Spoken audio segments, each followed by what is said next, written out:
Hi everyone, thank you for taking the time to watch this video. I'm Meg and I'm joined today by Brad, and we are going to take the next few minutes to walk you through the North Guadalupe section of the Orange Line Light Rail project. Closed captioning is available in English and Spanish by clicking on the CC button or the settings button on the bottom of the video window. The Orange Line team has established 8 working groups designed to dive a little deeper into each of the project's 8 sections. Stations serve as the boundaries for these working groups. For the North Guad working group, the boundaries are the Hyde Park station on the south and the Triangle station on the north. If you are interested in hearing about the drag section south of this, be sure to check out the drag working group video. To see the area north of here, watch the North Lamar video. If you're interested in participating in live working group sessions so that you can ask questions and provide feedback in real time, please visit capmetro.org/get-involved to check out events happening now and to sign up for a future working group meeting. After this slide, Brad is going to take over screen sharing and walk you through the engineering schematics for the North Guad section. Schematics are a technical tool used by the engineering team to develop the design. Each page has a legend, but you won't be able to see the legend while we are zoomed in, so we wanted to briefly orient you. I'll review some important items. Just noting that this legend is related to the schematics that Brad is about to show you, not the cross-section on this page. So starting on the top left, you'll see the SB or southbound and NB northbound tracks are blue and red solid lines. The tracks stick together, so you'll see them side by side like that throughout. Right below that, you'll see the existing and proposed right-of-way or ROW limit, indicated by a black and blue dashed lines. This shows you where we might need to allocate additional space for transportation facilities or right-of-way throughout the project.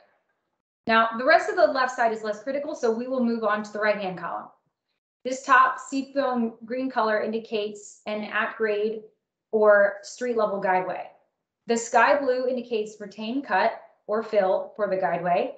This color is used to show that the guideway is not at street level, but also not fully elevated. We use this to show where we are gaining or decreasing elevation as a result of an aerial guideway segment. Now, that does not apply to this segment, but will help you understand the drawings for other areas.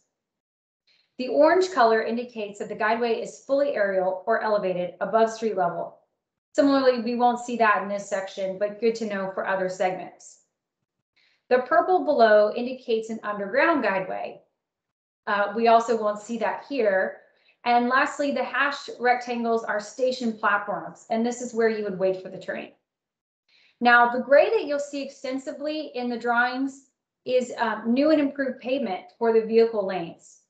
And the last 3 colors, yellow, green, and magenta, represent different bicycle and pedestrian facilities. Just below the legend, you'll see that the schematics read south to north, with the south on the left and north on the right. We will start south and work our way north in this presentation. Finally, on the right side of the slide, you'll see various cross sections for the project in some key areas. While the schematics we are about to look at are designed to show us what the project will look like from above, these help you to see what the project would look like, to see if you were standing in the middle of the street. Brad will describe these areas as we show them on screen, but briefly, I'll call out some shared characteristics. In much of the Orange Line corridor, we are able to provide full and separate bicycle and pedestrian facilities with a tree zone in between. This is the green color you see on the cross sections. But as you know, right-of-way is very constrained in this area. So in right-of-way constrained areas like this one, we reduce or even have to eliminate the tree zone. But this allows us to keep the bicycle and pedestrian facilities while still minimizing the need to acquire new right-of-way. You can see that in these sections, the tree zone has been eliminated, but the bicycle and pedestrian facilities will still be separated by a buffer. Additionally, to further minimize the need for new right-of-way, we are showing what's called a shared use path on one side of the project, and that is bike and ped together. And on this station area, you'll see a separate bike and ped facilities on the other side. You can also see that the light rail tracks and stations are in the middle of the existing roadway, and these are shown in orange. And in gray, you can see a varying number of lanes for car and bus traffic. Now with that, I'll turn it over to Brad to share the engineering design plans. All right, thanks, Meg. So shown on the screen here is the overall schematic for this segment. And I'll zoom in first on a typical section to walk through that, to continue on Meg's discussion. So along this area, a lot of the existing roadway has 2 travel lanes in each direction with on-street bicycle lanes and a sidewalk. The proposed configuration for Guadalupe is the light rail guideway down the middle, a travel lane in each direction, and a shared use path on each side. Due to the constrained right-of-way in this section, we do have to use a shared use path for a lot of it. But once we get to the north, we are able to go to a protected bicycle facility north of 38th Street. When we come to a signalized intersection, we will often have a left turn lane that develops in between the through lane and the guideway. This allows for a dedicated lane for people to make a left turn at a signalized intersection. So I'll now begin the walkthrough, and I'll go from about 29th Street all the way up to the triangle where Guadalupe intersects North Lamar Boulevard. And I'll start with a detailed intersection layout at 29th Street. So as you can see, we're proposing a reconfiguration of Guadalupe near 29th Street.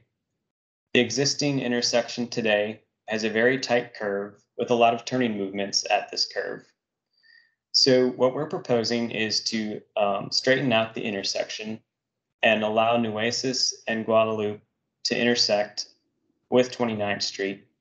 And this provides a much safer intersection for all modes, including vehicles and the Orange Line train itself. If you were heading eastbound on 29th Street and wanting to head northbound on Guadalupe, you could take a left turn, as you can today, but you would utilize this crossover lane that allows you to cross over the guideway. This crossover is very similar to cities.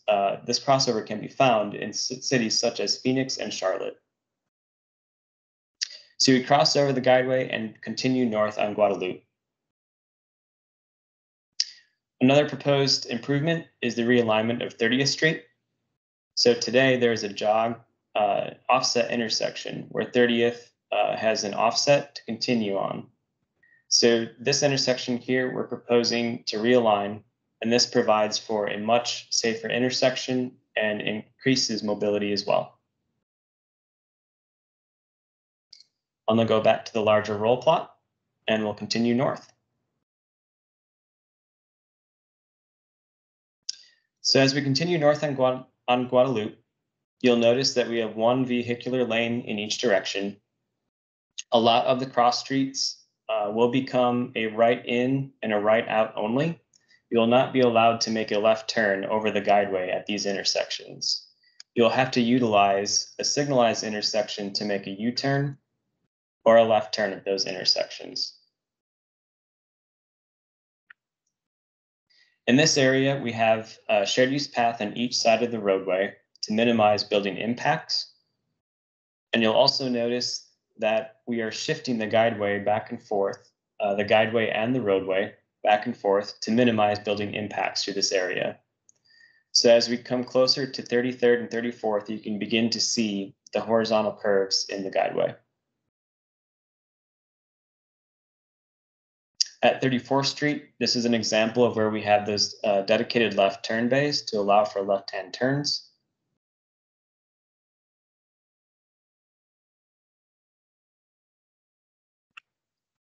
And as we get closer to 38th Street, we have the Hyde Park Station southbound and northbound. So we have a split platform configuration at this intersection.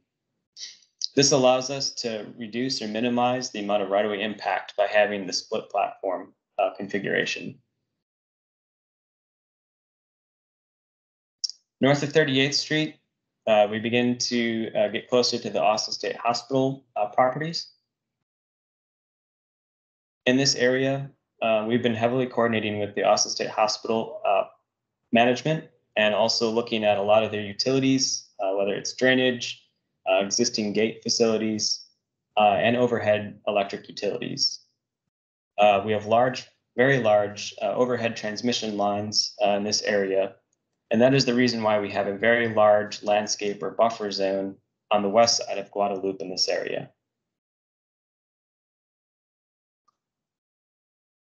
Go to the next page.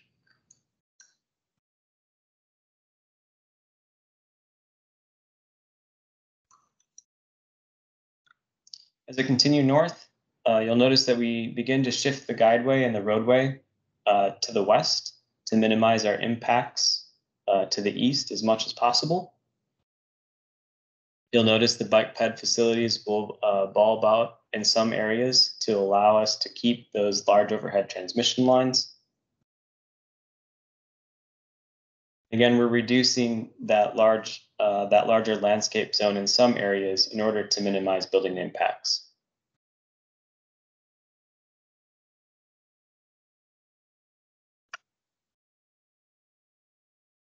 As we continue to the north, we again shift back and forth to minimize impacts. And that gets us to 45th Street, near the Walgreens.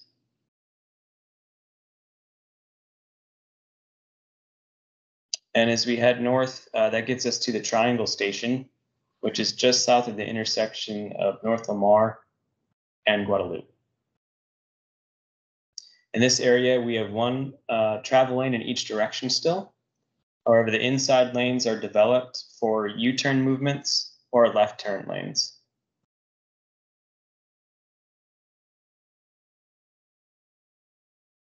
And that gets us to the Triangle intersection where North Lamar and Guadalupe intersect. The orange line will then continue on North Lamar Boulevard to the north.